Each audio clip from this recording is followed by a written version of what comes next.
अब किस चिंता में हो पार्थ? हे जनार्दन, क्या मैं केवल एक आत्मा को पितामह कहता हूं? आत्मा तो जन्म नहीं लेता केशव, आत्मा तो जन्म नहीं लेता, किंतु लोग तो जन्म लेते हैं केशव। हाँ, लोग जन्म तो अवश्य लेते हैं पार्थ, किंतु इस तर्क को तनिक आगे बढ़ाओ महाबाहो, तनिक आगे बढ़ाओ। जो जन्म लेगा उसकी मृत्यु तो निश्चित है, तो निश्चित का शोक क्यों? नैनम छिंदन्ति शस्त्राणि नैनम दहति पावकः न चैनम क्लेदयन्त्यापो न शोषयति मारुतः। मृत्यु तो केवल शरीर की होती है, और उसकी मृत्यु के पश्चात भी आत्मा नहीं मरता, क्योंकि शस्त्र उसे काट नहीं सकता, अग्नि उसे जला नहीं सकती, जल उसे गीला नहीं कर सकता, और वायु उसे सुखा नहीं सकती। इसलिए मारने या मरने के प्रश्न को लेकर चिंतित होना व्यर्थ है पार्थ, व्यर्थ है।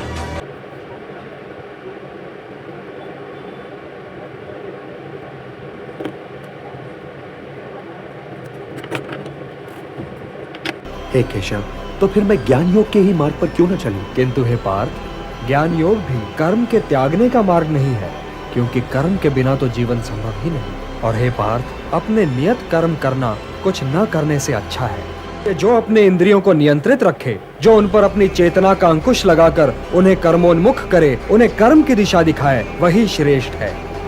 नियतम कुरु कर्मत्वम कर्म ज्यायो यह कर्मणः शरीर यात्रापि चते न प्रसिद्धेत अकर्मणः यज्ञार्थात् कर्मणोन्यत्र लोकोयम कर्म बंधनः तदर्थम कर्म कौन्तेय मुक्त संगः समाचर।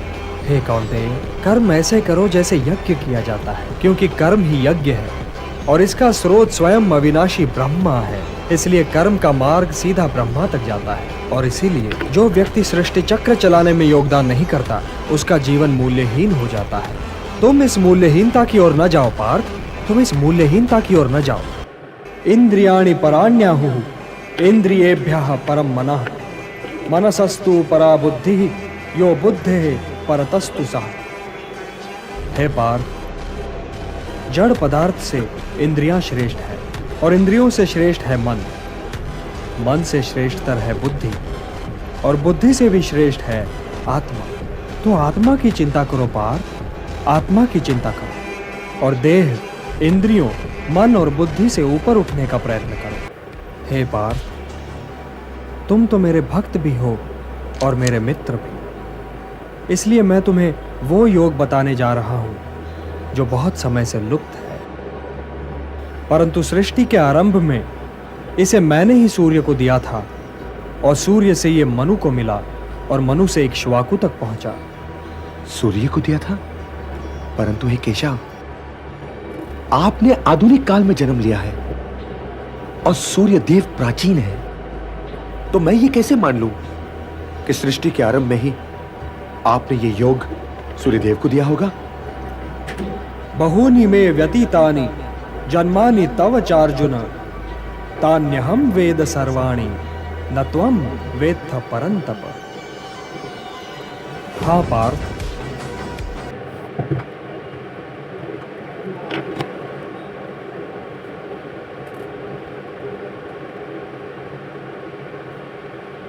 मेरे और तुम्हारे बहुत से जन्म हो चुके हैं, मुझे वो सारे जन्म याद हैं, परंतु तुम्हें याद नहीं है।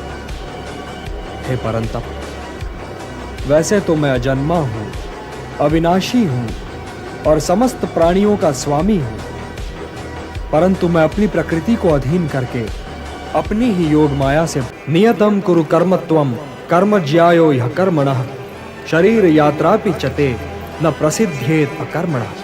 अपने नियत कर्म करना कुछ न करने से अच्छा है। अब ये भी ठीक है पार्थ की आंखें देखती हैं, किंतु वे क्या देखें और क्या न देखें, इसका निर्णय तो ज्ञानी स्वयं ही लेता है। वो आंखों को देखने की, कर्णों को सुनने की और पांवों को चलने की खुली छूट नहीं देता। विकल्प के इसी मोड़ पर ज्ञानी और अज्ञानी के अंतर का भेद खुलता है पार्थ। इसलिए कर्म तो आवश्यक है, क्योंकि उसके बिना तो शरीर का निर्वाह संभव ही नहीं।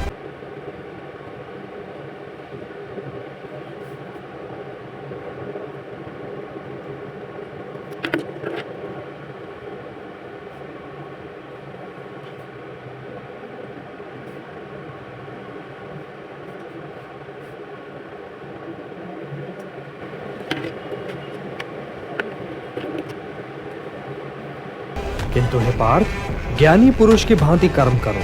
ज्ञानी पुरुष की किंतु योग मार्ग पे चलते चलते मन भटक तो सकता है। भटक क्यों नहीं सकता? अवश्य भटक सकता है। केशव, भटक जाने वाला बादल की भांति छिन्न भिन्न होकर कहीं नष्ट तो नहीं हो जाता केशव? वो चाहे लोक हो चाहे परलोक, कल्याणकारी शुभ कार्य करने वालों की दुर्गति तो हो ही नहीं सकती। हे कुंती पुत्र, मुझ में मन लगाओ, मुझ पर निर्भर होकर योग करो, तुम्हें मेरा संशय रहित पूर्ण ज्ञान मिल जाएगा। हे धनंजय, सबसे बड़ा सत्य तो मैं ही हूँ। मैं ही वो धागा हूँ जिसमें ये सारी प्रकृति मणियों की भांति पिरोई हुई है। हे कौन्तेय, जल में रस मैं हूँ, सूर्य और चंद्रमा में प्रकाश मैं हूँ, वेदों में ओमकार मैं हूँ, प्राणियों में जीवन शक्ति मैं हूँ, तपस्वियों का तप मैं हूँ। हे पार्थ, प्रारंभिक बीज मैं हूँ, बुद्धिमानों की बुद्धि मैं, तेजस्वियों का तेज मैं सब में हूँ पार्थ, किंतु सबसे अलग भी हूँ। मैं अविनाशी हूँ, मैं निर्गुण हूँ। हे पार्थ, मैं ही जगत का पिता भी हूँ, माता भी और पोषक हूँ। मैं ही सृजन हूँ और मैं ही विलोपन, मैं ही सबका आधार हूँ पार्थ, मैं ही सब कुछ हूँ, सब कुछ। 9 द्वार वाले इस घर से अब आगे चलो संजय। वासुदेव कह रहे हैं। तो हे पार्थ, ये नश्वर जीवन बहुत ही महत्वपूर्ण है, क्योंकि इसके उपरांत तुम्हारा आत्मा तो अवश्य होगा, किंतु तुम नहीं होगे। तो इस नश्वर जीवन काल को अर्थपूर्ण और समाज के लिए कल्याणकारी बनाओ पार्थ। ज्ञान प्रकाश है, तो इस प्रकाश को प्राप्त करो, और यदि तुमने ऐसा कर लिया तो इन भ्रमों में भटकने से बच जाओगे जिनमें आज भटक रहे हो। मनुष्य के भ्रमित होने का कारण ये है पार्थ कि उसका अज्ञान उसके ज्ञान को ढक देता है, और जब आत्मज्ञान अज्ञान को नष्ट कर देता है तो ज्ञान उस परम तत्व को सूर्य की भांति प्रकाशित कर देता है, और ज्ञानी इस नश्वर जीवन ही में परम सत्य को प्राप्त कर लेते हैं। उन्हें जन्म पर जन्म नहीं लेना पड़ता, वो इसी नश्वर जीवन में मोक्ष को प्राप्त कर लेते। बुद्धि युक्तो जहातीह उभे सुकृत दुष्कृते तस्मात् योगाय युज्यस्व योगः कर्मसु कौशलम। योग कर्म का कौशल है, मोह का त्याग कर्म का कौशल है, मोह से मुक्त होकर अपने कर्तव्य का पालन करना कर्म का कौशल है, सफलता और असफलता दोनों ही में समान रहना कर्म का कौशल है। वासांसि जीर्णानि यथा विहाय नवानि गृह्णाति नरोपराणि तथा शरीराणि विहाय जीर्णानि अन्यानि संयाति नवानि देहि। हे पार्थ, विनाश तो आत्मा को छू ही नहीं सकता, तो फिर शोक कैसा? और किसके विनाश का? क्या वस्त्र के विनाश का? किंतु वस्त्र तो अमर नहीं होता, वो तो त्यागे जाने के लिए ही होता है, और आत्मा मरता नहीं, कभी नहीं मरता। किंतु वे जो सामने खड़े हैं, वे इस युद्ध के पश्चात सबके सब होंगे ना केशव? सबके सब होंगे ना? ये होना और ना होना क्या है पार्थ?